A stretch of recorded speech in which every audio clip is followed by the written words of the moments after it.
This video is brought to you by Law Excellence IAS Academy.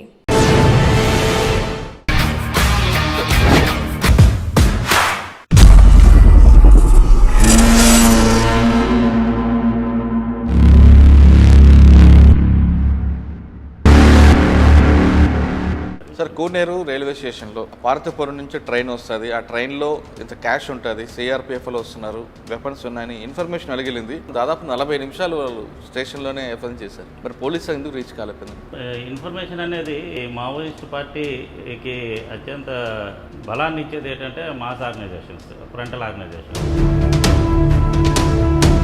వచ్చి వాళ్ళు train ఆపడం, action చేయడం అనేది జరిగింది. ఆ రోజు క్యాష్ ఎంత పోయింది ఉంటుంది?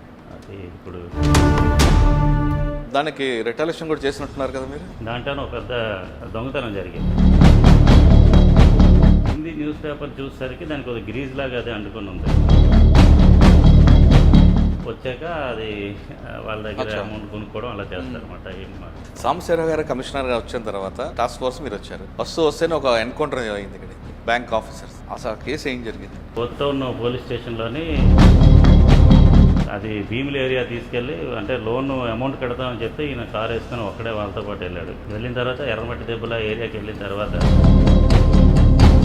సెల్ఫ్ డిఫెన్స్లో భాగంగా మేము ఫైర్ చేస్తాం. సార్, మీ ఇంటెలిజెన్స్ టైంలోనే రామ్గూడ ఎన్కౌంటర్, ఆ ఇన్ఫర్మేషన్ ఎలాగొచ్చిందండి? విజయనగరంలో నేను ఉన్నప్పుడు పాతి లక్న మేడం అప్పుడు ఎస్పీ గారు ఒరిస్సాలో ఉన్న అధికారులను అడిగితే వాళ్ళు ఏంటంటే OR-17 స్టార్టింగ్ ఉంటుంది, తర్వాత నెంబర్ ఉంటుంది అంటే అనుకోకుండా వాళ్ళు మాకు ఎదురొచ్చి వాళ్ళు. సార్, మీరు బాగా ఇష్టపడే ముద్దాడు గాంధీ గారు, వృత్తిపరంగా ఆయన నా గురువులు అంటే వారు. మీరు మరి మీ నచ్చిన ఆఫీసర్ కోల్పోవడంతో మీరు చాలా కట్టయ్యారు ఉంటారు కదా. అంటే విజయనగరం జిల్లాలో అందరికీ ఆయన చాలా అభిమాన పాత్రుడు. బాకూరు వెంకటరమణ చాలాసార్లు మీ చేతుల్లో మిస్ అయ్యాడు కదా. అది ప్రజల సహకారం ఎక్స్చేంజ్ అవుతుంది. సార్, మీ సర్వీస్లో ఒక AK-47 క్యారీ చేస్తున్న ఒక యూజీ దగ్గరికి మీరు ఒక IPS ఆఫీసర్ అంతా డేరింగ్ వెళ్ళడానికి కారణం?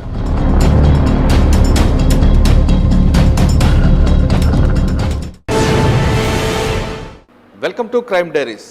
ఈ వారం మన గెస్ట్ పోలీస్ డిపార్ట్మెంట్లోకి ఎస్ఐగా వచ్చి DCP వరకు ఎదిగిన 96 బ్యాచ్ పోలీస్ ఆఫీసర్. పేరు K. ఆనందరెడ్డి గారు, DCP విశాఖపట్నం కమిషనరేట్. ఆనందరెడ్డి గారు డిపార్ట్మెంట్లో వచ్చేసరికి AOB ప్రాంతంలో మూవ్మెంట్ చాలా పీక్ స్టేజ్లో ఉంది. అప్పట్లో ట్రెడిషనల్ క్రైమ్, దాని తర్వాత వైట్ కాలర్ అఫెన్స్ చూశారు. ప్రస్తుతం సైబర్ క్రైమ్ నడుస్తుంది. లా అండ్ ఆర్డర్ ఇష్యూ వచ్చేసరికి కూడా ప్రజల్లో అప్పుడు పోలీస్ అంటే గౌరవంతో, భయంతో కూడా గౌరవం, ఏదో రకంగా పోలీస్ కనపడగానే జనం కొంచెం కంట్రోల్ అయ్యేవారు. అటువంటి సిచ్యువేషన్ చూసిన ఆనందరెడ్డి గారు ప్రస్తుతం జనం మాలో మార్పు వచ్చింది, ప్రజలకి పోలీసుల దగ్గర అవ్వాలంటే ఏం చేయాలి, లేదా ప్రజలే పోలీసుల దగ్గరికి వెళ్ళాలంటే ఏం చేయాలి, ప్రజలకి పోలీసు మధ్యన గ్యాప్ అనేది పెరిగిందా తగ్గిందా అనే విషయాల్ని నేను అడుగుతాం. అన్నిటికంటే ఇంపార్టెంట్, AOBలో ఎక్కువ కాలం పనిచేసినప్పుడు ఆయన ఒంటరిగా కొంతమంది నక్సల్స్ కూడా కలిశారు. ఆ విషయాలు ఆయన అడిగి తెలుసుకున్నాం. ఆనందరెడ్డి గారు నమస్తే. ఆనందరెడ్డి గారు, ఈ 96 బ్యాచ్ డిపార్ట్మెంట్ వచ్చేసరికి అప్పుడు మూమెంట్ చాలా డిఫరెంట్గా కనిపిస్తుంటుంది. మీరు పనిచేసిన AOB ప్రాంతంలో కూడా చాలా పీక్ స్టేజ్లో ఉండేది. అసలు ముందు మీ స్పాట్కి వెళ్ళడానికి ఒక ప్రాబ్లం అయితే, మీ ఏరియా మీద డామినేషన్ చేసుకోవడం కూడా కొంచెం ప్రాబ్లమ్స్ ఉంటాయి. అటువంటి సిచ్యువేషన్ ఏ విధంగా మీరు హడిల్స్ అన్నీ బ్రేక్ చేసుకొచ్చారు? కమ్యూనిటీ పోలీసింగ్ ఏ విధంగా చేశారు? తర్వాత లా అండ్ ఆర్డర్ ఇష్యూలో మీరు వచ్చినప్పటికీ ట్రెడిషనల్ క్రైమ్ కనబడడం, ఇప్పుడు జనాల్లో మార్పు రావడం, ఈ సోషల్ మీడియా లాంటివి రావడం, దానివల్ల మీకు వస్తున్న ఇబ్బందులు ఏ విధంగా ఉన్నాయి? ఈ ప్రశ్నకు సమాధానం చెప్పే ముందు ఆనందరెడ్డి గారి కుటుంబ నేపథ్యం, ఆనందరెడ్డి గారు పోలీసు యూనిఫామ్ ఎందుకు వేసుకున్నారు చెప్పండి. ముందుగా ప్రేక్షకులు అందరికీ నమస్కారం అండి. యూనిఫామ్ అంటే ఈరోజు నేను DCP 2గా పోస్టింగ్ రావడం అనడం వల్ల 2 రోజుల క్రితం నేను ఛార్జ్ తీసుకున్నాను. ఇంకా చాలా రోజులు ఇంటెలిజెన్స్ సర్వీస్ తర్వాత ఫస్ట్ టైం యూనిఫామ్ అనేది వేయడం జరిగింది. నేను 1996 బ్యాచ్ సబ్ ఇన్స్పెక్టర్గా జాయిన్ అయ్యాను. మేము జాయిన్ అయినప్పుడు పరిస్థితుల్లోని ఈ మావోయిస్ట్ ఉద్యమం చాలా. ఫస్ట్ పోస్టింగ్ ఎక్కడండి?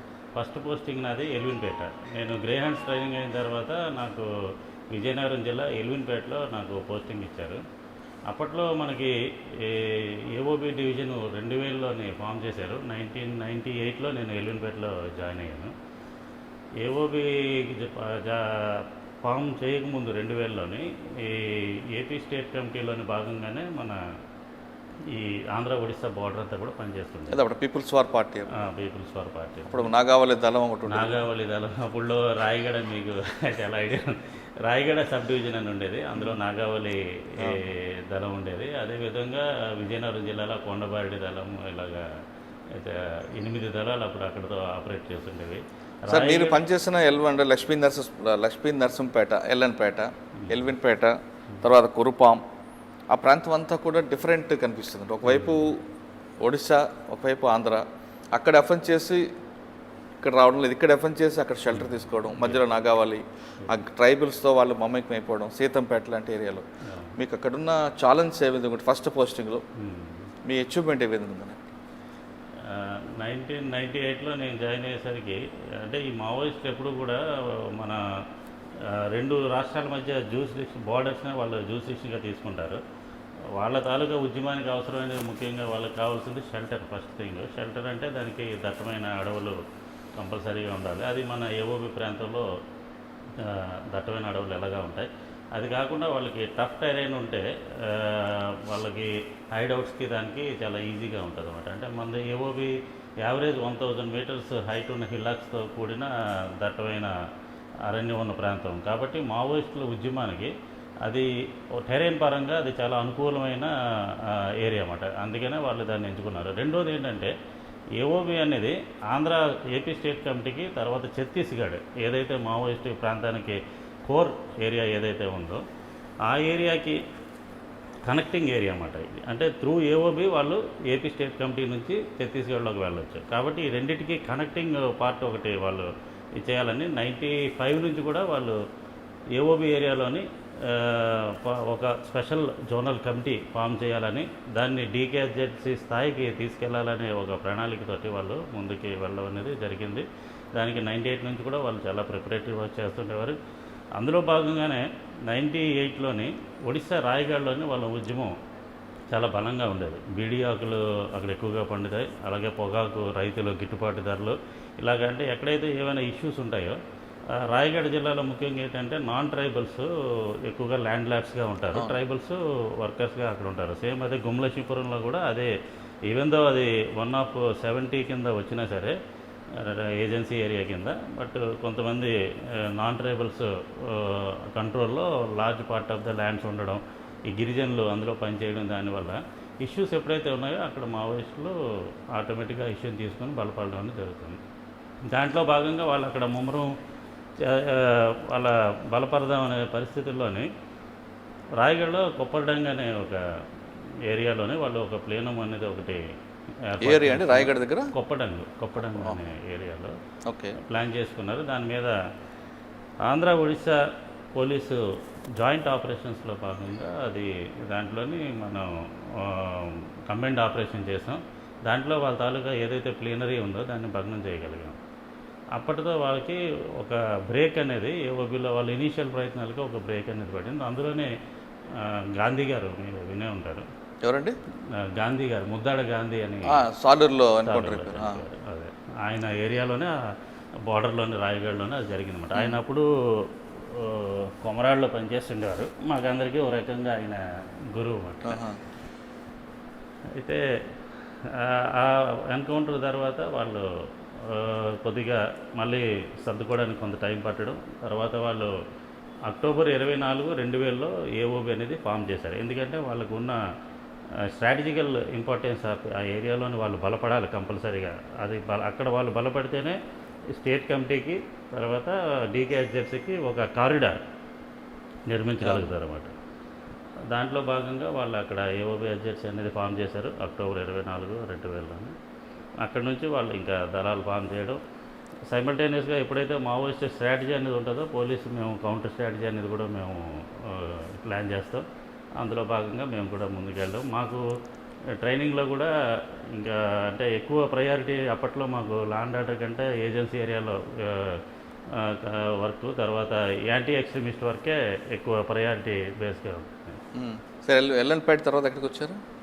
ఎల్విన్పేటలో నేను 3 years పనిచేశానండి. అప్పుడు అక్కడ మీకు ఎన్ని ఉంటాయండి ఎక్స్చేంజ్ ఆఫ్ ఫైర్లు? అది చెప్పలేమంటారా? అదే కానీ అప్పట్లో కురుపాం ఆ ప్రాంతంలో కూడా వాళ్ళ వైపు కూడా అప్పర్ హ్యాండ్ ఉండేది కదా. కురుపాంలో కూడా మనకి రాయగడ బార్డర్ వస్తుంది, కురుపాం కూడాను. అక్కడ కూడా బాగా మావోయిస్టు పార్టీ బలంగా ఉండేదండి అప్పట్లో. మీరున్న ఆ 3 సంవత్సరాల్లో మీ మార్క్ ఎక్కడే ఉంటుందండి? అంటే కేవలం అక్కడ 90% ఎస్టిమేషన్ వరకే ఉంటుంది, ఇంకా 10%లో పబ్లిక్ సంబంధం. అంటే ఎక్స్ట్రీమిస్ట్ వర్క్ అంటే మీరు అదే ఇందాక అన్నారు కదా, ఎక్స్చేంజ్ ఆఫ్ ఫైర్స్ ఎన్ని పాల్గొన్నారనేది. ఎక్స్చేంజ్ ఆఫ్ ఫైర్స్ అనేది అది ఒక పార్ట్. ఎక్స్చేంజ్ ఆఫ్ ఫైర్స్ అనేది పోలీస్ డిపార్ట్మెంట్ తాలూకా అది ఎప్పుడూ ప్రయారిటీ కాదండి. మావోయిస్ట్ సమస్యని మేము మల్టీ ప్రాంగ్ అటాక్ చేస్తాం. అందులో భాగంగా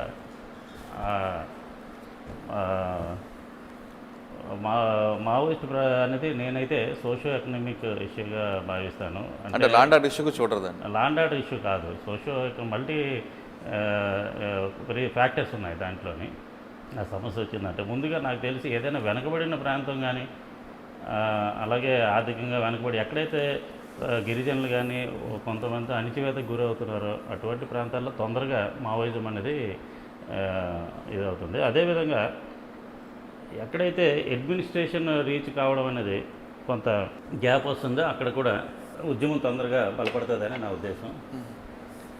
నేను జాయిన్ అయినప్పుడు ఎల్లుంపేటలోని యాక్చువల్గా అక్కడ జాతాపులు అనే ఒక ట్రైబల్స్, అంటే మొత్తం అంతా గిరిజనులు ఉండే ప్రాంతం అది.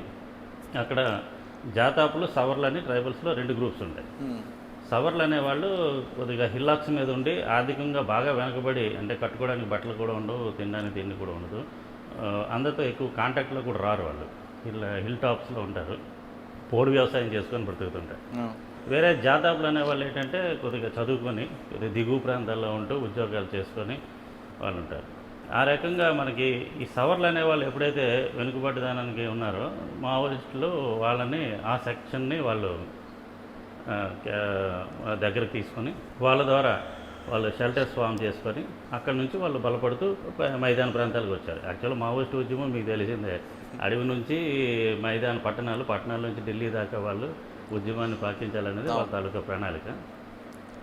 ఎప్పుడైతే మనం ఒక ఏ సెక్షన్స్ వాళ్ళ దగ్గరగా ఉన్నారని మనం ఐడెంటిఫై చేసామో ఇమీడియట్గా మనం వాళ్ళకి అప్పట్లో పిఓ గారు ఉండేవారు, దానకిషోర్ గారు అని. ఎవరండి? దానకిషోర్ గారు. ఓకే, దానకిషోర్ గారా? ఆయనకి చెప్పి, అంటే ఇంటీరియర్ మేము విలేజ్ విజిట్స్కి వెళ్ళినప్పుడు వాళ్ళ తాలూకా ప్రాథమిక అవసరాలు ఉంటాయి. ఫర్ ఎగ్జాంపుల్ కొండ మీద ఉన్న గ్రామంలోని వాళ్ళకి వాటర్ ఉండదు. వాళ్ళ ఆడవాళ్ళు ఒక 3 కిలోమీటర్ల కిందకి వాగు, కొండ మీద వాగు ఉండదు, వాగు 2 కొండల మధ్యలో ఉంటుంది. ఒక 4-5 కిలోమీటర్ల కిందకు వచ్చి వాటర్ తీసుకొని మళ్ళీ మీదకి వెళ్ళాలి. అంటే వాళ్ళకి వాటర్కే కనీసం కొండ పెట్టుకొని వాళ్ళు నడుస్తారు 2-3 కిలోమీటర్లు. అటువంటి పరిస్థితుల్లో బోర్వెల్స్ అనేవి, అంటే బోర్ రిగ్గు కాకుండా ఒక మెకానిజం ఉంది ఐటీడీఏ వాళ్ళు, దాని ద్వారా కొన్ని దగ్గర బోర్వెల్స్ వేయడం, అదేవిధంగా కొన్ని దగ్గర వాటర్ ట్యాంక్స్ పెట్టి కింద నుంచి మోటార్ పెట్టి ఈ వాగు నుంచి వాటర్ చేయడం వల్ల వాళ్ళకి త్రాగునీటికి దానికి అంత దూరం నడవాల్సిన పరిస్థితి లేకుండా కొన్ని దగ్గర చేశారు. అదేవిధంగా రోడ్స్ ఇన్యాక్సెసిబిలిటీ చాలా ప్రాబ్లం ఉండేది. వాళ్ళ ఎవరికైనా ఒంట్లో బాగోపోయినా, ప్రెగ్నెంట్ అయినా సరే డోలు కట్టుకొని కిలోమీటర్లు నడుచుకొని రావడం, ఈ లోపల చనిపోవడం, మలేరియా ఒకటి చాలా ఉధృతంగా ఉంటుంది.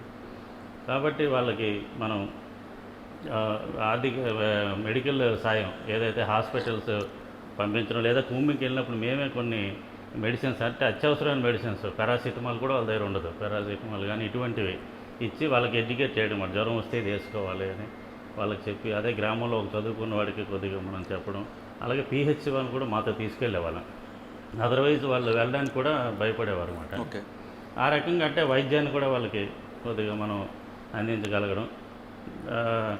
తర్వాత ఒక ఊర్లోనైతే ఆర్టీసీ బస్సు, కేదార్పురం అనే ఒక ఊరు ఉంది, అక్కడ నుండి ఆర్టీసీ బస్సు ఒకటి కొండ మీద ఉన్న ఒక గ్రామానికి మనం వేయడం వల్ల ఆ గ్రామంలో ప్రజలందరికీ దగ్గర 30-40 గ్రామాలకి కనెక్టివిటీ వచ్చిందన్నమాట. అంటే వాళ్ళు రావాలంటే 30-40 కిలోమీటర్ల కిందకు వచ్చి వాళ్ళు నిత్యావసర వస్తువులు కొనుక్కోవాల్సిన పరిస్థితి. వాళ్ళకి మనం ఒక ఆర్టీసీ బస్సు జస్ట్ డిఎం గారికి చెప్తే వేశారన్నమాట. దానివల్ల ఆ గ్రామస్తులందరూ 30-40 గ్రామస్తులు కూడా వాళ్ళ తాలూకా ప్రాబ్లమ్స్ తీరడం జరగడం. దానివల్ల అంటే మనం ఏంటంటే వాళ్ళకి మనం ఉన్నాము, మనం వాళ్ళ అవసరాలను ఆదుకుంటామంటే గిరిజనులు తప్పకుండా మనల్ని నమ్ముతారు. వాళ్ళు నమ్మారంటే ఆటోమేటిక్గా.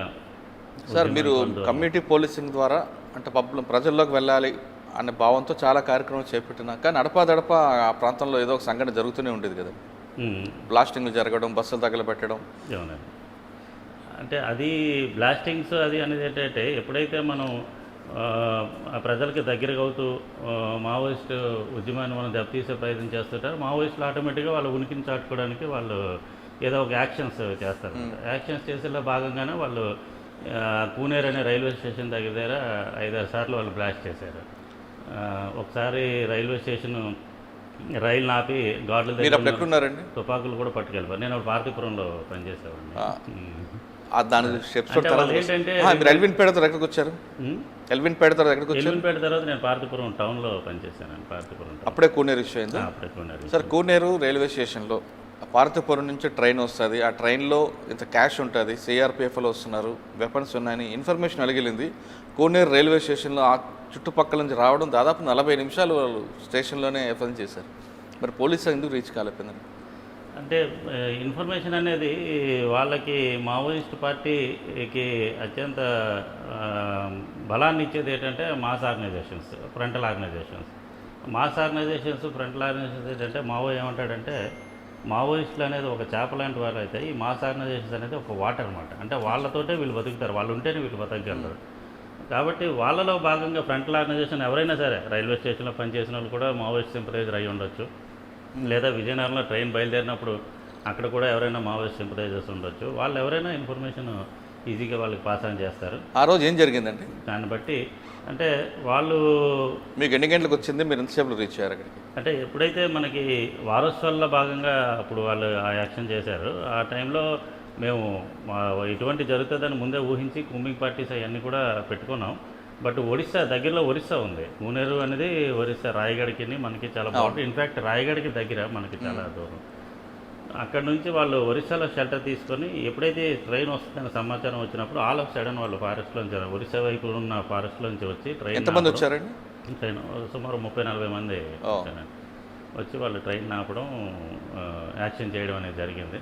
అంటే వాళ్ళ యాక్షన్స్ అన్నీ కూడా ఏంటంటే ఒకటి మిలీషియాలో వాళ్ళ తాలూకా కాన్ఫిడెన్స్ పెంపొందించుకోవడానికి, 2 పోలీస్ మొరైల్ దెబ్బతీయడానికి వాళ్ళు యాక్షన్స్ చేస్తారు. ఆ రోజు క్యాష్ ఎంత పోయింది ఉంటుంది? అది ఇప్పుడు క్యాష్, వెపన్స్ కూడా తీసుకెళ్ళాలి. దానికి రిటాలియేషన్ కూడా చేసినట్టున్నారు కదా మీరు? రిటాలియేషన్ అని అందండి, మేము మా ఆపరేషన్స్లో భాగంగా మేము చేస్తాం, ఇన్వెస్టిగేషన్లో భాగంగానే మేము చేస్తాం. అంతకుముందు కూడా పార్వతీపురం పోలీస్ స్టేషన్ బ్లాస్ట్ జరిగింది కదా? అవునండి, పాత పోలీస్ స్టేషన్. అప్పుడు మీరు ఎక్కడున్నారు? పోలీస్ స్టేషన్ అటాక్ జరిగినప్పుడు నేను బహుశా విజయనగరంలో ఉన్నట్టున్నాను. విజయనగరంలో. సార్, పార్వతీపురం టౌన్లో మీరు ఉన్న టైంలో కూనేరు ఇష్యూ అక్కడ ఎంతకాలం పనిచేశారండి? పార్వతీపురంలో 1.5 year పనిచేస్తాను. లాండ్ ఆర్డర్లో ఏమైనా గుర్తున్నాయి కేసులు ఏమైనా? పార్వతీపురంలో అంటే అక్కడ ఎక్కువ 90% ఇవే అనుకుంటా కదా? ఎక్కువ మావోయిస్ట్ పీపుల్స్ వారు. పార్వతీపురం తర్వాత అండి? పార్వతీపురం తర్వాత విజయనగరం 1 టౌన్కి వచ్చాను నేను. అచ్చా, అక్కడ ఎంతకాలం పనిచేశారు? విజయనగరం 1 టౌన్లో ఒక 2 years పనిచేశాను సార్. అక్కడ ఏమైనా గుర్తున్నాయి మంచి కేసులు? విజయనగరం 1 టౌన్లో నేను పనిచేసినప్పుడు అంటే అది మావోయిస్ట్ రిలేటెడ్ కాదు, పాండు జ్యువెలరీస్ అని ఒక జ్యువెలరీ ఉంది మన గంటస్తంభం దగ్గర, జ్యువెలరీస్ ఉంది. అది దాంట్లోనే ఒక పెద్ద దొంగతనం జరిగింది. ఫ్రైడే అతను షాప్ క్లోజ్ చేసి మళ్ళీ మండే ఓపెన్ చేసేసరికి షాప్ యాజ్ ఇట్ ఈస్గా క్లోజ్ అయి ఉంది. బట్ లోపల మొత్తం లాకర్స్ అన్నీ ఇరగొట్టేసి ఒక 5 kgs బంగారం అనేది పోవడం జరిగింది. ఆయన మళ్ళీ మండే మార్నింగ్ వచ్చి షాప్ తాళాలు తీసి చూసేసరికి లోపలంతా బ్రేక్ అయిపోయింది. అంటే తాళంలాగా ఉంది, లోపలంతా బ్రేక్ అయింది. వెంటనే ఆయన కంప్లైంట్ ఇచ్చాడు. యాక్చువల్లీ మేము అప్పుడు సీన్కి వెళ్ళి వెరిఫై చేస్తే, ఇన్వెస్టిగేషన్ చేస్తే అందులో మాకు తెలిసింది ఏంటంటే ఎప్పుడైతే ఆ షట్టర్స్కి ఇటు ఈ ఎండ్లో ఒక తాళం, ఈ ఎండ్లో ఒక తాళం ఉంటుంది, మధ్యలో ఏమి ఉండదు. దానివల్ల ఏంటంటే ఈ షట్టర్ అఫెండర్స్ ఏం చేస్తారంటే షట్టర్ని పుల్ చేస్తే మధ్యలో కొంత గ్యాప్ వస్తుంది. ఆ గ్యాప్లోంచి కొద్దిగా లీన్గా ఉండే వాళ్ళ టీంలో సభ్యులు లోపలికి దూరి వాళ్ళు లోపల ఉన్నది మొత్తం అంతా పికప్ చేసిన తర్వాత గోల్డ్ మళ్ళీ ఆ షట్టర్ని నాక్ చేస్తే మళ్ళీ వీళ్ళు బయట ఉన్న వాళ్ళు ఆ షట్టర్ని పుల్ చేస్తే బయటకు వచ్చేస్తారు. అంటే ఇది సెంట్రల్ లాక్లో చుట్టూ మధ్యలో తాళం లేకపోతే ఇటువంటి ఆ ఎంఓలోని వాళ్ళు చేశారని మాకు అర్థమైంది. వెంటనే సీన్ ఆఫ్ అఫెన్స్ మొత్తం అబ్జర్వ్ చేసినప్పుడు సీన్ ఆఫ్ అఫెన్స్లో మాకు ఒక హిందీ న్యూస్ పేపర్ ఒకటి బాగా నలిగిపోయి ర్యాప్ అయిపోయిన హిందీ న్యూస్ పేపర్ ఒకటి దొరికింది. మ్మ్. అదేవిధంగా ఒక పిల్లో కవర్ ఒకటి సీన్లో దొరికింది. హిందీ న్యూస్ పేపర్ చూసేసరికి దానికి ఒక గ్రీజ్ లాగా అది అంటుకొని ఉంది. ఝాన్సీ లోకల్ ఎడిషన్ అనమాట అది. Madhya Pradesh Jhansi. UP, UP. Uttar Pradesh Jhansi local edition.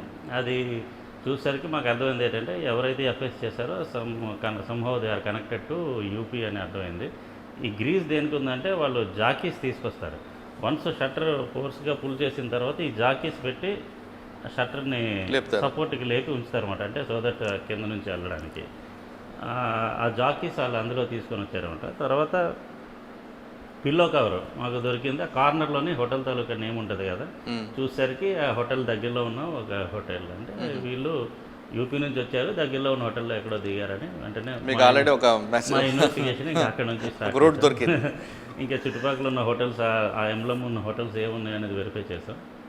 ఒక హోటల్లోని వాళ్ళు దిగారు. న్యాచురల్గా అఫెన్స్ జరిగిన వెంటనే ఎవరు ఖాళీ చేశారని చూస్తే మాకు ఆటోమేటిక్గా ఒక 5 పర్సన్స్ నాన్ లోకల్స్ దిగారు. ముందు రోజు ఆదివారం రాత్రి ఖాళీ చేసి వెళ్ళారనేది మనకి హోటల్ వాళ్ళు చెప్పారు. అందులో మేనేజర్ ఎవరైతే వాళ్ళని ఐడెంటిఫై చేస్తాడో అందులో ఒక అతను, ఆ గ్యాంగ్లో ఒక అతనికి ఒక చిన్న కన్ను, అంటే కొద్దిగా కన్ను చిన్నగా ఉంటుందని కూడా మనకి ఈ క్లూస్ తోటి మేము ఝాన్సీ టీం బయలుదేరాము.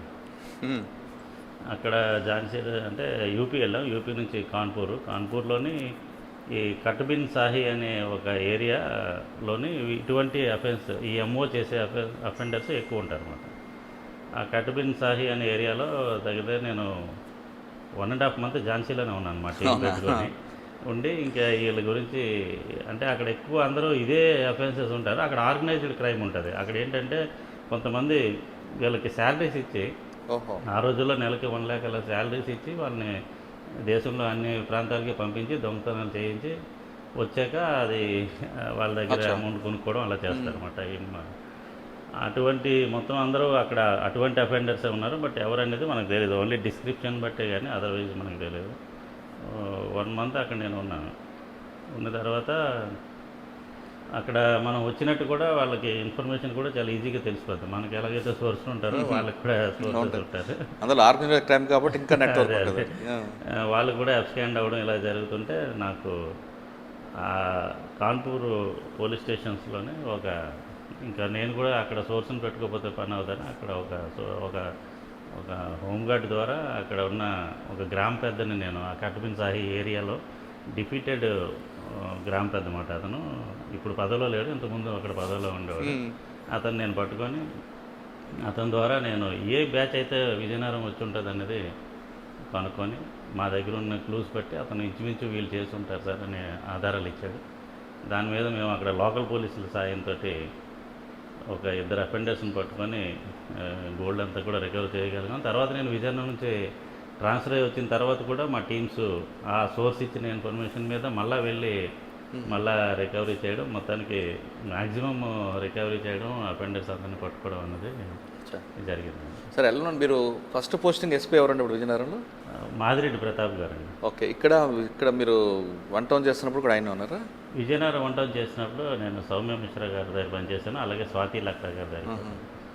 ఓకే. తర్వాత ఎక్కడికి వచ్చారంటే 1 town తర్వాత? 1 town తర్వాత నేను విశాఖపట్నం సిటీకి ట్రాన్స్ఫర్ అయ్యాను 2004లోనే. విశాఖపట్నం సిటీలో నేను ప్రసాదరావు గారు అప్పుడు కమిషనర్గా ఉండేవారు. ఒక 3 నెలలు కంట్రోల్ రూమ్లో ఉన్న తర్వాత నాకు 3 town పోలీస్ స్టేషన్ ఇచ్చారు. అది మరి ఎప్పుడు బందోబస్తు ఉంటుంది కదా? 2005 నుంచి 2007 వరకు, 2008 వరకు నేను 3 town. గుర్తున్నాయండి కేసులు? 3 townలో ఎక్కువ అంతా law and order oriented police station. అది ప్రోటోకాల్ కూడా చాలా ఎక్కువ ప్రోటోకాల్ చాలా ఎక్కువ ఉంటుంది. ఇంకా మంచి మంచి కేసెస్ చేసాం.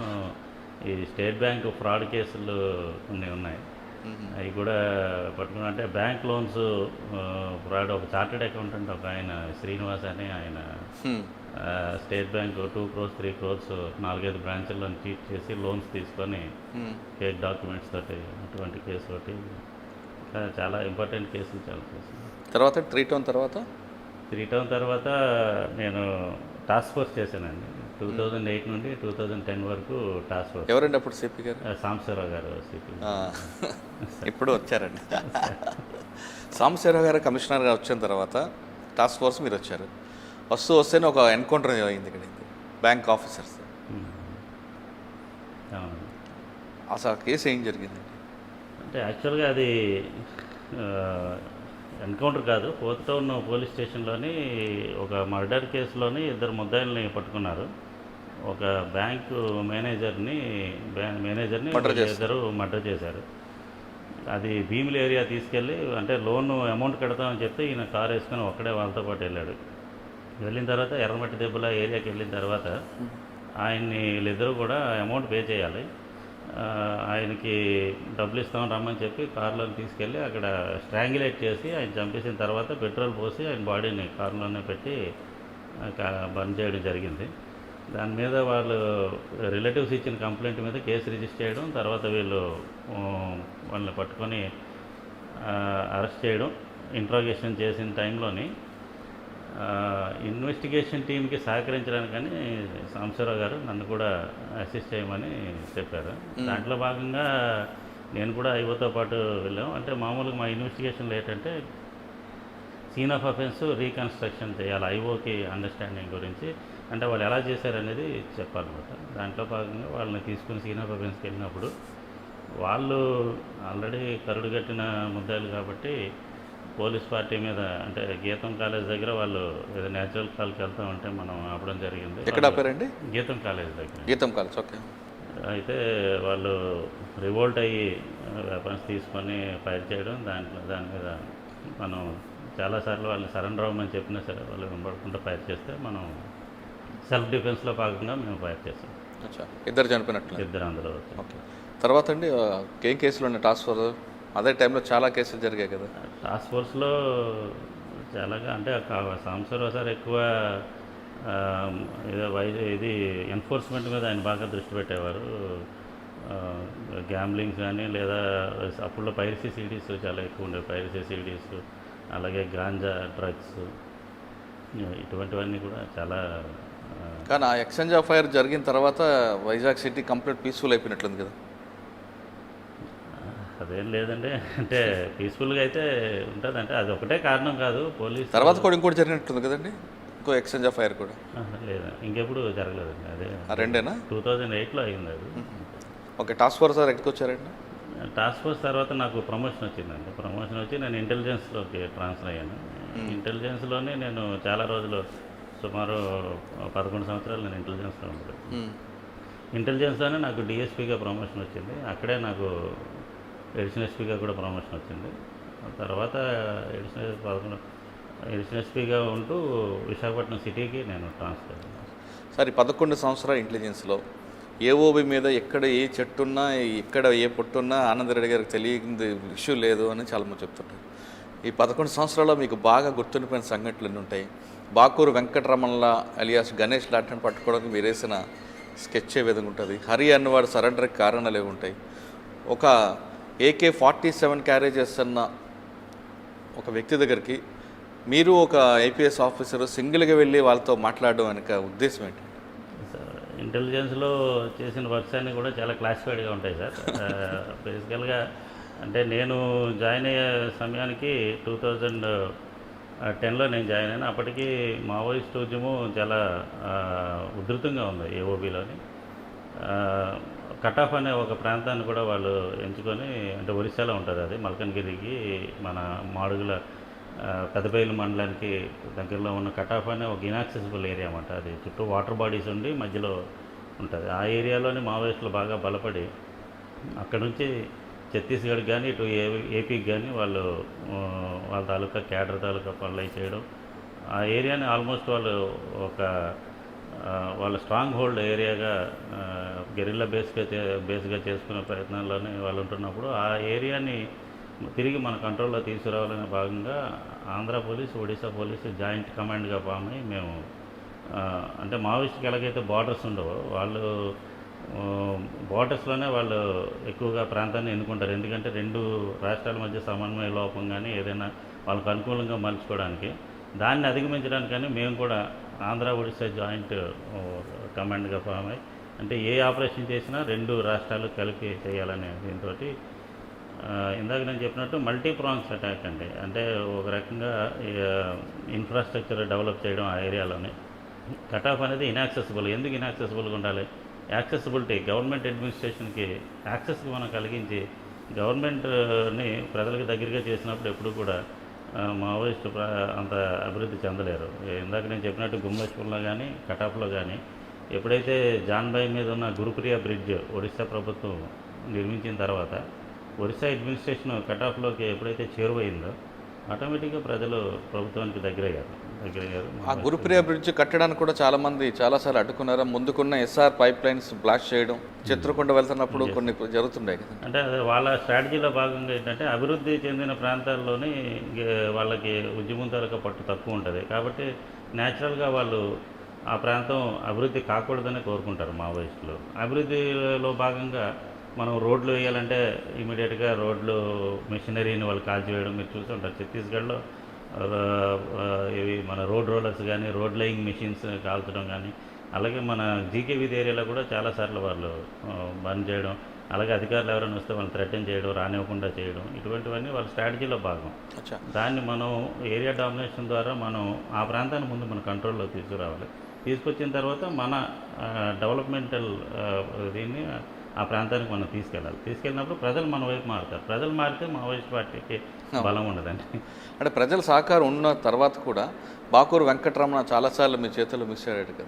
అది ప్రజల సహకారం వాళ్ళకి, అంటే వాళ్ళ అక్కడే ఉంటారు, వాళ్ళ లాంగ్వేజ్ అదే లాంగ్వేజ్, వాళ్ళ టెరైన్ మీద పూర్తి అవగాహన ఉంటుంది. కాబట్టి వాళ్ళలో ఒక భాగం అతను ట్రైబల్, అందులో అక్కడ చాలామంది రిలేటివ్స్ కూడా ఉన్నారు. కాబట్టి మనకి 100 సార్లు ఇన్ఫర్మేషన్ వస్తే 2-3 సార్లు సక్సెస్ అవుతుంది. మిగిలిన చాలాసార్లు మనకి మిస్ అయ్యే పరిస్థితి ఉంటుంది. కాబట్టి మరి చివరికి ఎలా దొరికాడండి? ఎక్స్చేంజ్ ఆఫ్ ఫైర్లో కదా. బాకూరు వెంకటరమణ గణేష్ గురించి చెప్తున్నారు. Bakuru Venkataramana alias Ganesh exchange of ఫైర్లో ఆయనతో పాటు చాలామంది ఇప్పుడు పోలీసులు కూడా ఛాలెంజ్ విసిరాడు కదా ఆయన. అవునండి. ఇది అంటే మిలిషియా మొరైల్ బూస్ట్ చేయడానికి వాళ్ళు దాంట్లో భాగంగా వాళ్ళు ప్రకటనలు చేస్తారు.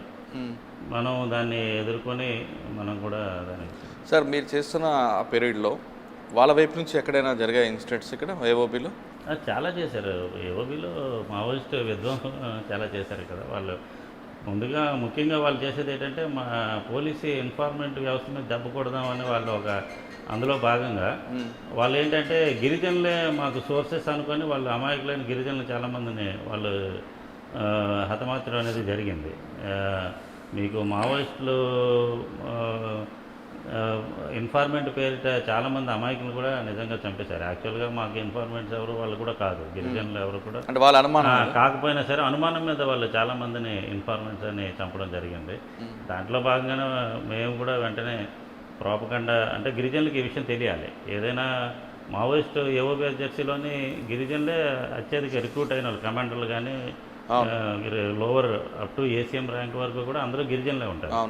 ఎక్స్చేంజ్ ఆఫ్ ఫైర్ అయినా చనిపోయేది గిరిజనులే. ఎవరైనా ఒక ఫైరింగ్ అయితే దానికి వెంటనే ఇన్ఫార్మెంట్ నెపం మీద మళ్ళీ అగైన్ చనిపోయేది కూడా గిరిజనులే.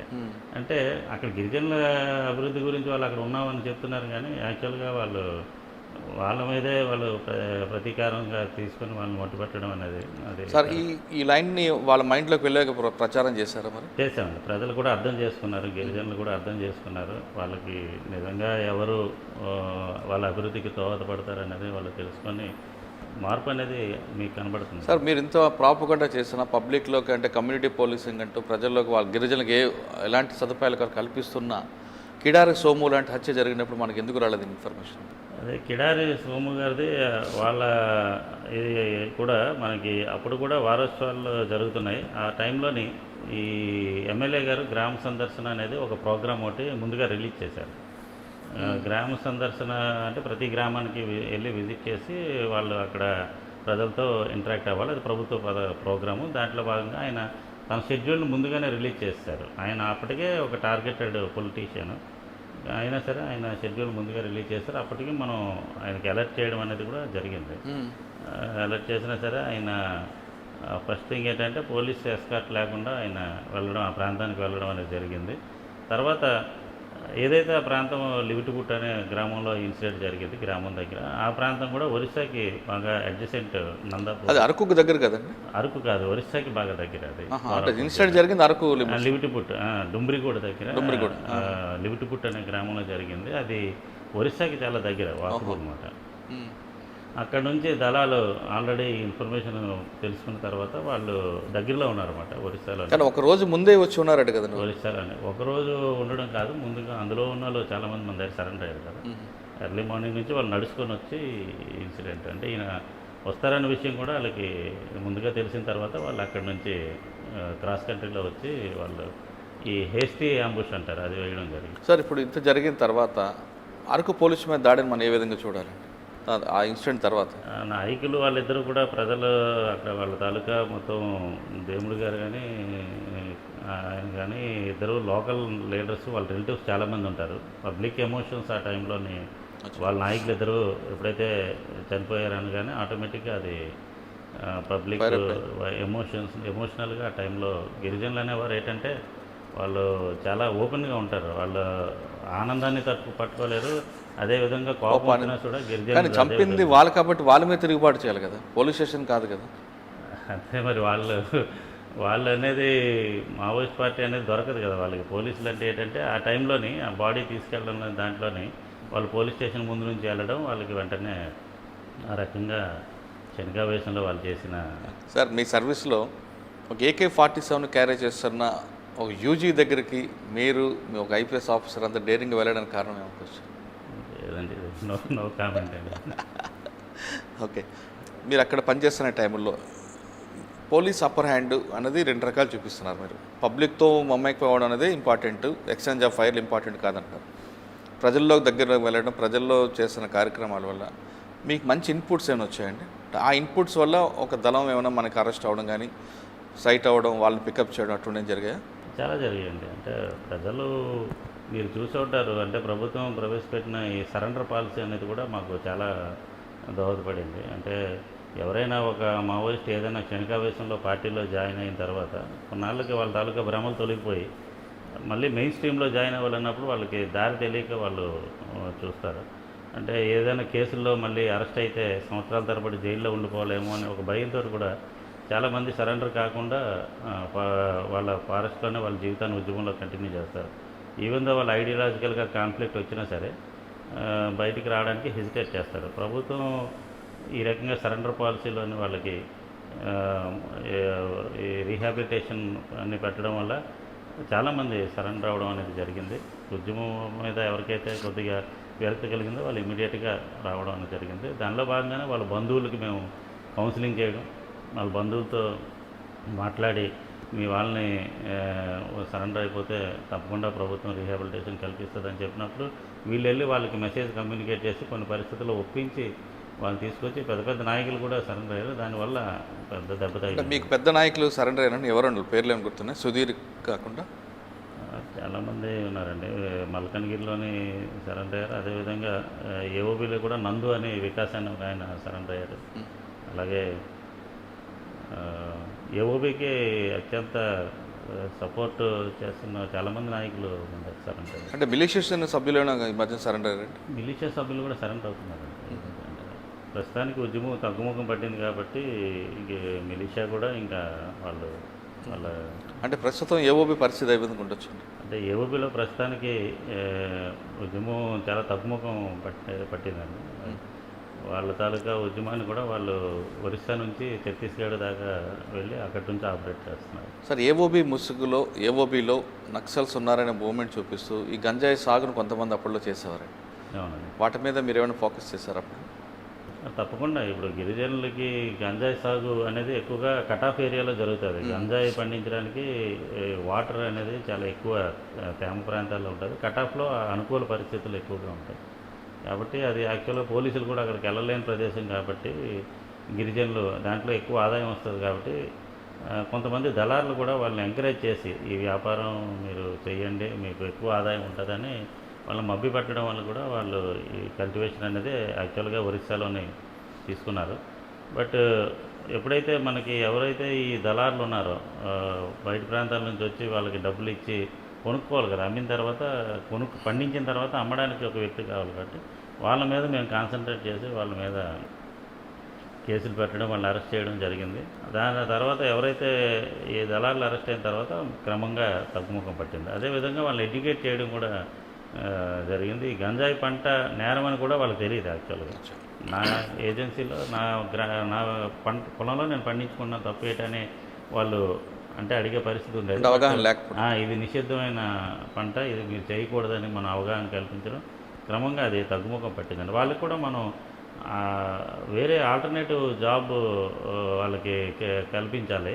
ఉపాధి అవకాశాలను మనం కల్పిస్తే వాళ్ళు దాంట్లో ఇన్వాల్వ్ అయి ఉంటారు. అదర్వైజ్ ఇలాంటి దీంట్లో సార్ అప్పట్లో పనిచేస్తున్న కొంతమంది ఆఫీసర్లు వాళ్ళ దన్నుతోనే కొంతమంది అక్కడ గంజా పండించేవారు, వాళ్ళ సపోర్ట్తో అనేది ఒక వార్త ఉండేది. అంటే దానికి వాళ్ళ వైపు నుంచి వెర్షన్ ఏంటంటే మాకు ఇన్ఫార్మర్ అంతా వాళ్ళే కాబట్టి మేము చూసి చూడట్లున్నా లేదు మాకు ఇన్పుట్స్ రావు అనేది వాళ్ళ వెర్షన్. ఇది కరెక్ట్ అంటారా? అదే కరెక్ట్ కాదండి. అది గంజాయి ఇన్ఫార్మర్ కాబట్టి గంజాయి పండించుకోమని చెప్పడం అనేది కరెక్ట్ కాదు. గంజాయి పండించేవాడు ఎప్పుడు అసలు బయటికి కూడా వాళ్ళు రాలేరు. ఎందుకంటే వాళ్ళ తోట కాపలా కాసుకొని వాళ్ళు అది చాలా మారుమూల ప్రాంతాల్లో ఉంటాయి. గంజాయి అనేది మీకు జీమాడుగుల నుంచి మీరు తీసుకున్నా కనీసం 25 కిలోమీటర్ల లోపలగానే పండదు. అది అంటే వాటర్ బాడీలో అది పండుతుంది కాబట్టి వాళ్ళు బయటకు వచ్చి ఇన్ఫర్మేషన్ ఇచ్చే పరిస్థితి అయితే ఉండదు. అది కరెక్ట్ కాదండి. సార్ మీకున్న 11 సంవత్సరాల ఎక్స్పీరియన్స్లో మీకు బాగా గుర్తుండిపోయిన సంఘటన కానీ లేదు 11 సంవత్సరాల్లో ఇంక పలానా వ్యక్తిని పట్టుకోలేకపోయాను అన్న ఫీలింగ్ అనే ఉందా? అదేం లేదండి. అంటే సక్సెస్ఫుల్ అంటే మీకు ఒక గోల్ ఉంటుంది, పలానా స్టేట్ కమిటీ వాడో లేదా ఒక ఏరియా ఉంది, ఆ ఏరియా పూర్తిగా డామినేషన్ మీ మీద ఉండాలి, పోలీస్ అప్పర్ హ్యాండ్ ఉండాలి, ఒక విలేజ్ని బలపం లాంటి లేదా మంచి పుట్టుగా ప్రాంతంలో చేయలేకపోయాను అన్న ఫీలింగ్ కానీ లేదు బలపంల పంచాయతీలో ఒక గ్రామాన్ని పూర్తిగా పోలీస్ అప్పర్ హ్యాండ్ ఉంది, పోలీస్ రీచ్ అయింది అంతవరకు అదొక అచీవ్మెంట్ కానీ ఉంది. అధికారులు మా ఉన్నతాధికారులు అందరి సపోర్ట్ తోటి వాళ్ళ డైరెక్షన్లో నేనైతే చాలా వరకు ఏపీ పోలీస్ సక్సెస్ సాధించిందని అనుకోవచ్చు అండి. మావోయిస్ట్ అంటే మీ టైంలో ఎక్కడి వరకు వెళ్ళింది చోట? పూర్తిగా విశాఖపట్నం రూరల్లోని ఏదైతే చింతపల్లి మండలం కానీ అదేవిధంగా పెదబైలు ముంచింకుట్టు మండలాల మీద పూర్తిగా పట్టు సాధించగలిగారండి. అదేవిధంగా మావోయిస్ట్ తాలూకా ఆర్మడ్ స్క్వాడ్స్ మూవ్మెంట్ కూడా చాలా వరకు తగ్గించగలిగాం. అందులో ఉన్న ఎవరైతే నాయకులు ఉన్నారో వాళ్ళందరినీ కూడా అరెస్ట్ చేయగలిగాం. కొన్ని ప్రాంతాల్లో ఇప్పుడు నార్త్ తెలంగాణ అటువైపు ఛత్తీస్గఢ్ కానీ ఇన్ఫార్మర్స్కి రకరకాల వ్యక్తులు కనిపిస్తారు. ఫారెస్ట్లో ఏం జరుగుతుంది విషయాన్ని ఒక ట్రైబల్సే కాకుండా అక్కడ వెళ్తున్న వాళ్ళు వస్తున్న వాళ్ళు ఏదో రకంగా మూమెంట్ ఇన్ఫర్మేషన్ వస్తుంది. కానీ ఏఓబీ లాంటి ప్రాంతాల్లో కంప్లీట్గా ట్రైబల్స్ ఉంటారు, ఇక్కడ నాన్ ట్రైబల్ తక్కువ కాబట్టి మీకు ఇన్ఫర్మేషన్ ఎలాగ వస్తుందండి? పూర్తిగా అంటే సోర్సెస్ అనేది మేము కల్టివేట్ చేస్తాం. అది రివీల్ చేయకపోతే వద్దులేండి అది కొద్దిగా సర్లేండి, సరే స్కిప్ చేద్దాం. అది నెక్స్ట్ అక్కడి నుంచి 11 సంవత్సరాలు అడిషనల్ ఎస్పీ అక్కడే ప్రమోషన్ మీకు, తర్వాత ఎక్కడికి వచ్చారు? అడిషనల్ ఎస్పీ తర్వాత నేను విశాఖపట్నం సిటీలో జాయిన్ అయ్యానండి. స్పెషల్ బ్రాంచ్లోనే అడిషనల్ ఎస్పీగా జాయిన్ అయ్యాను. అక్కడ 2.5 years స్పెషల్ బ్రాంచ్లో పనిచేసిన తర్వాత ఇప్పుడు డీసీపీగా జోన్ 2లో join. DCP law and order, DCP 2 DCP zone 2 అండి. జోన్ 2. మీ జోన్ 2 అంతా భూ వివాదాలకు కనిపిస్తుంటాయి, వాటి మీద మీ ఫోకస్ ఏంటి? జోన్ 2లోనే కొద్దిగా పెందుర్తి తర్వాత దువ్వాడ ఏరియాలోని మీరు అన్నట్టు భూ వివాదాలు ఉండొచ్చు. ఏదైనా సరే నిష్పక్షపాతంగా వ్యవహరించడం, ఆక్రమణదారులు ఎవరైనా ఉంటే వాళ్ళ పట్ల కఠినంగా చేయడం. సిపి సార్ కూడా టైం టు టైం ఇన్స్ట్రక్షన్స్ చాలా స్ట్రిక్ట్గా ఇచ్చారు. ఆయన ఇన్స్ట్రక్షన్స్ ఫాలో అవుతూ ఎటువంటిది కూడా సహించేది లేదు. సార్ మీ ఇంటెలిజెన్స్ టైంలోనే రామ్గూడ ఎన్కౌంటర్ ఆ ఇన్ఫర్మేషన్ ఎలాగొచ్చిందండి? కంప్లీట్గా చుట్టూ వాటర్ ఉంటుంది, మధ్యలో ఒక ఐలాండ్ లెవెల్ ఉంటారు. అది Andhra Odisha police joint operation అండి. అంటే ఆ మూమెంట్ అక్కడ ఉంటారని విషయం ఎలాగొచ్చిందండి? వెళ్ళడం అడగట్లేదు, వెళ్ళడం అనేది గ్రహౌండ్ స్పాట్ వెళ్ళింది, అదొక కట్ ఆఫ్ ఏరియా కదా. అంటే వాళ్ళ తాలూకా మీటింగ్లో భాగంగా అక్కడ చాలా రోజుల నుంచి ఉంటున్నారు, అక్కడ 4 రోజుల నుంచి ఉంటున్నారు. అక్కడ ఉన్నట్టు డెఫినెట్గా తెలుస్తుందండి. ఇక్కడ మీకు మీ సర్వీస్లో మీకు బాగా గుర్తుండిపోయిన కేసు ఏమైనా ఉందా? అంటే పబ్లిక్ ఆ విక్టిమ్ ఇప్పటికీ మీకు మర్చిపోలేని కేసు, కిడ్నాప్ కేసు కానీ? విజయనగరంలో నేను ఉన్నప్పుడు అంటే నాకు పేర్లు అంతగా గుర్తులేదు కానీ ఒక బరగడ్ అనే ఒక ప్రాంతానికి చెందిన ఒక వ్యాపారి ని కిడ్నాప్ చేశారనే స్వాతి లక్రా మేడం అప్పుడు ఎస్పీ గారు ఆయన్ని కిడ్నాప్ చేశారు. పలానా అంటే వెహికల్, పెద్ద వెహికల్, వైట్ కలర్ వెహికల్ తీసుకొని ఇటువైపు కొత్త వలస వైపు విజయనగరం వైపు వస్తున్నారని ఇన్ఫర్మేషన్ వచ్చింది మాకు ఒరిస్సా పోలీసుల దగ్గర నుంచి. దాని మీద ఎస్పీ గారు నాకు చెప్పగానే నేను వెంటనే ఇమీడియట్గా రష్ అయ్యాను. అంటే ఎక్కువ టైం లేదు, వాళ్ళ దగ్గరికి వచ్చారు, కొత్త వలస వైపు వెళ్ళిపోతారు, విజయనగరం దాటుకుని అనే ఒక వేగ్ ఇన్ఫర్మేషన్ అది. దాని మీద నేను నా గన్మెన్ డ్రైవరు హరీడ్గా మేము బయలుదేరి వెళ్ళి ఒక ప్రదేశంలో ఆగాం. యాక్చువల్గా ఒక పెద్ద వెహికల్లో వస్తున్నారని కానీ ఇంకా అదర్వైజ్ మాకు ఏ క్లూస్ లేవు. అవును. అయితే నేను ఈ మధ్యలో బరగడ్ తాలూకా అంటే ఈవెన్ దో నెంబర్ ప్లేట్ మార్చేస్తారని తెలిసినా సరే by chance Baragada taluka registration ఏంటి అని మాకు తెలిసిన అక్కడ ఒరిస్సాలో ఉన్న అధికారులను అడిగితే వాళ్ళు ఏంటంటే OR17 స్టార్టింగ్ ఉంటుంది, తర్వాత నెంబర్ ఉంటుంది అంటే okay OR17 is for Bargarh district అనేది నేను గుర్తుపెట్టుకున్నాను. అంటే ఒక నెంబర్ ప్లేట్ మీద నెంబర్ ప్లేట్ పెట్టినా కింద మనకి ఒక డాక్యుమెంట్స్లో కూడా చూసినా సరే మనకి ఉండాలి కదా. అయితే ఎలా అరౌండ్ 5 o'clockకి మాకు ఒక పెద్ద వెహికల్ ఒకటి వచ్చింది. మేము దాన్ని ఆపి చెక్ చేస్తే అది సమ్ క్రిస్టియన్ ప్రచారంలో భాగంగా వాళ్ళు వచ్చారు. అది కాదు, AP7 ఏదో ఉండేది, అది వెళ్ళి దాన్ని పంపించాం. తర్వాత ఇంకో వెహికల్